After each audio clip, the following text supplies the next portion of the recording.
Natalie, New York City is just days away from ending its months-long pause order. Phase 1 of reopening is set to start on Monday, and Mayor de Blasio says that Phase 2 could come as early as next month. Phase 2 now includes outdoor dining. Yes, there are plans in the works to convert parking spaces and sidewalks into curbside seating for restaurants. And businesses that are already on the city's open streets blocked off to traffic will be allowed to utilize those closed streets for dining as well. News 4's Andrew Siff has more on that plan and the new plan for the MTA. I like that because it gives more space. New York City restaurants with reason to celebrate as soon as next month. As early as the beginning of July. A promise from the mayor today. They can set up tables outside on the sidewalk and even put some of the seating on key blocks currently occupied by parked cars. I love the idea. I mean, everyone's waiting for it. We need it. But before that happens, there's the matter of Phase 1. 400,000 people returning to work next week. We're doing everything we can in terms of allowing that to happen, but there's a reason they call this mass transit. The MTA's Al Poutre in Queens today, showing off the latest no-touch payment scanners, now in half the subway stations.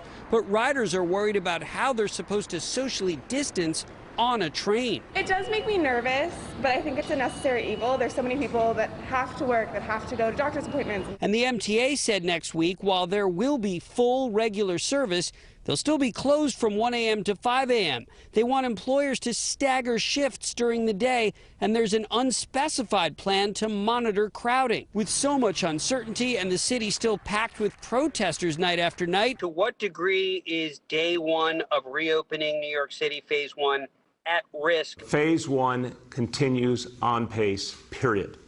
Phase 1 begins Monday. As for the restaurants, Governor Cuomo has allowed parts of upstate to start outdoor dining today.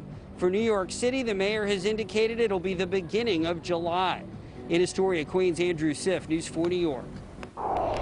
Hospitalizations keep dropping in New Jersey. Some good news there. Today, Governor Murphy said those coronavirus hospitalizations are now below 2,000 for the first time in more than 2 months.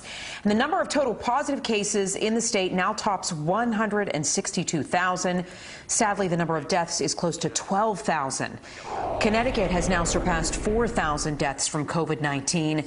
Governor Lamont made that announcement late this afternoon. He reported 18 deaths, 148 new cases since yesterday's briefing. The encouraging news, though, is the number of people hospitalized in the state continues to go down.